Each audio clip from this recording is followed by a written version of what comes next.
The law enforcement officer must stay alert to stay alive.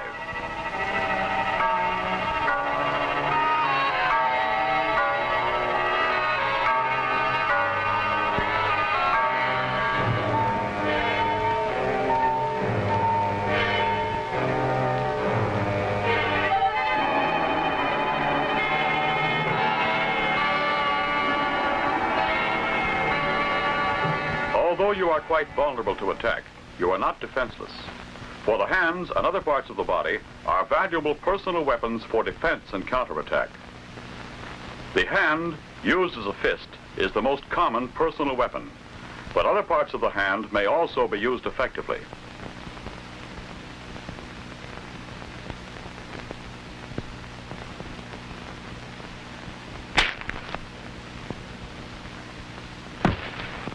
At times, the elbow may be a better and more powerful weapon. The foot and knee can have damaging effect.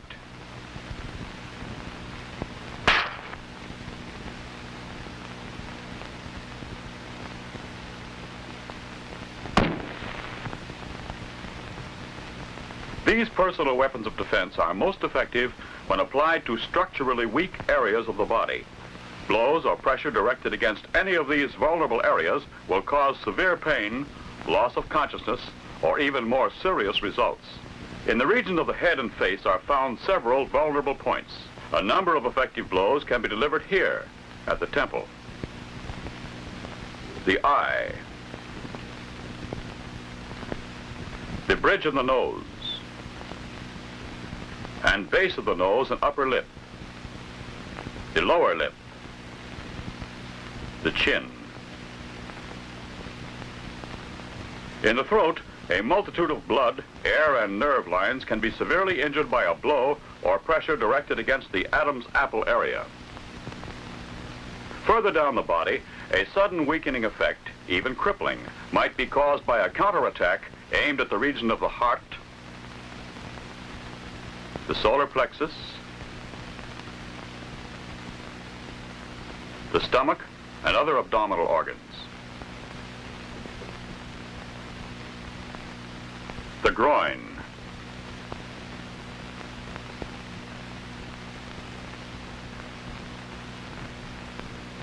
the legs and feet are particularly susceptible to injury through pressure directed against the joints or blows delivered to areas where bones are located near the surface of the skin.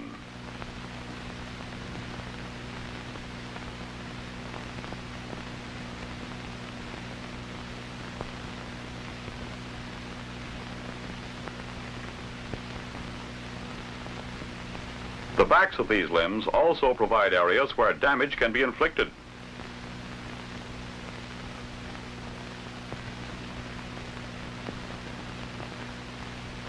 The hands and arms are equally susceptible to injury through pressure against the joints or blows directed against bones near the surface.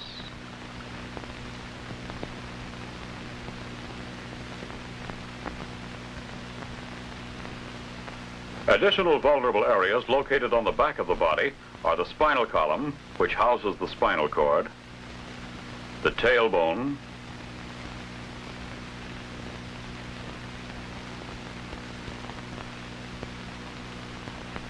internal organs such as the kidneys,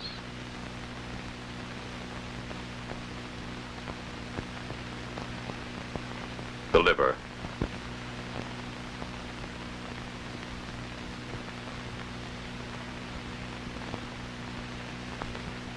the back and side of the neck, the mastoid, and the ear. It is difficult to find a single area where the proper type of counterattack, skillfully executed, will not handicap or severely injure the criminal who attacks you. Here in the FBI gymnasium, officers studying defensive tactics learn that a basic principle is balance. Only from a well-balanced position can you realize your maximum speed, power, and accuracy in physical movement. In achieving this type of balance, proper leg and foot position is of primary importance. One position of the feet offers better balance than another. But only by constantly shifting the feet and body with the direction of the attack can a well-balanced position be maintained. With proper balance, the principle of leverage can be employed. Leverage is a great equalizer. By skillful use of this factor, it is possible for you to overcome a stronger opponent. The hip throw illustrates how the muscles of the trunk and good general body mechanics can be used to put into practice the principle of leverage. Maximum strength should be directed against a point of minimum strength. The finger lock, more effective than a strenuous counter-assault. Despite physical appearances, always assume that your adversary possesses greater strength. Then use your strength to direct his movements. By pulling when he pushes, pushing when he pulls, it is possible to use the adversary's strength and momentum to your own advantage.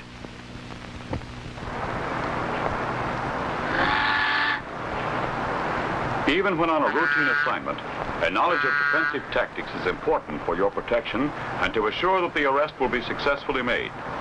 In any situation, you should always be aware of the possibility of danger from an unexpected source. O'Bain? Huh? Are you Frank O'Bain? What about it?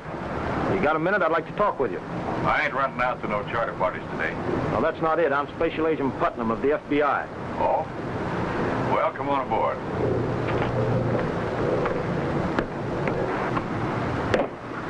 So what's on your mind? It's just a routine check, Frank. I just wondered if you'd heard anything about your brother Roy. I reckon you're going to have to ask him yourself. That's right. Get him up. Start the engine, Frank. My old pal wants to take a swim. Well, it's good to see you anyway, Roy. Knock off the chatter, pal. Get back. Frank, hold it, both of you. Put your hands up. Way up. You just saw a criminal disarmed. His mistake was holding his gun within reach of the officer. Never hold your gun within reach of a criminal. This is emphasized in the FBI National Academy. Indeed a formidable weapon, but only when handled properly. Disarming is a highly dangerous maneuver and should be attempted only when extreme necessity demands. Though the gun need not be in front of you, it must be within your reach. Judge your distance and act quickly without telegraphing your plan. To move the muzzle away from the body, you have less than half a second. In a large eastern city, two officers were about to make a routine inquiry in an effort to pick up information concerning a fugitive.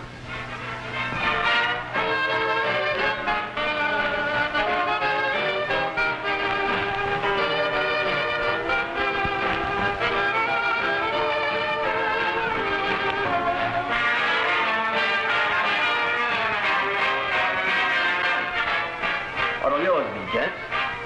We'd like some help from you. Like what? We're trying to locate this man. Have you seen him in here? No, can't say that I have. A lot of guys come in here, you know, and... Look out! We're FBI agents. Come on, get up out of there. Get up.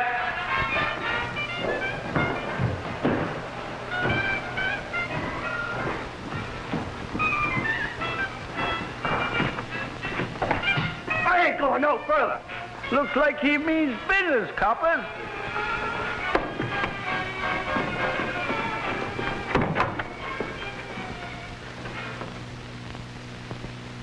In this situation, the officer's hands were held together to form a wedge to catch the attacker's wrist. Then, a personal weapon was immediately used to subdue the assailant. When necessary to force a reluctant criminal through a doorway, tactics should be employed that take maximum advantage of his exposed, vulnerable areas.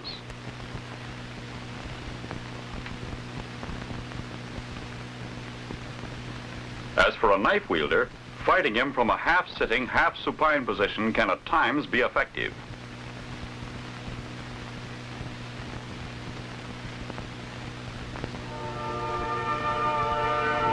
Now let's observe the experience of two officers tracking down some stolen property.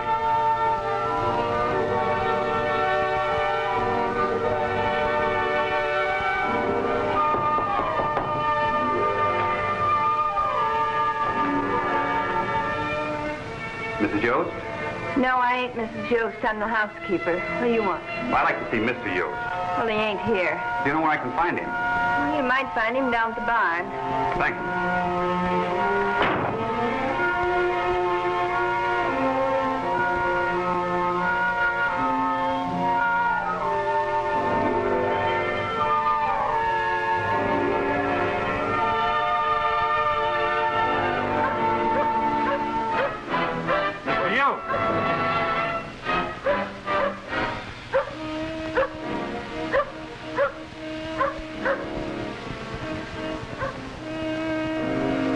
Mr. Yost?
FBI agents, Yost.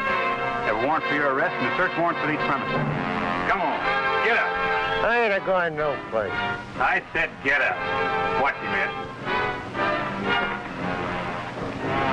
We'll put him up against the barn over here and search him.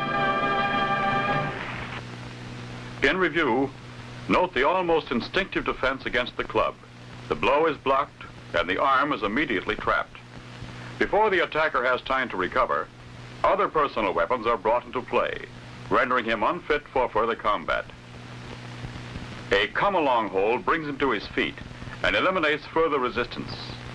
Speed and surprise were effectively used to repel this attack, but knowledge and skill are worthless unless you are ready at all times, your whole body and balance, ready to defend yourself even in the most innocent-appearing circumstances. The FBI and other law enforcement agencies never condone the use of brutality or unnecessary and unreasonable force. But a knowledge of defensive tactics is essential for your protection and to discharge your responsibilities under the law. Training is necessary.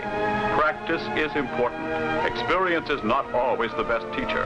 In self-defense, you may get no second chance.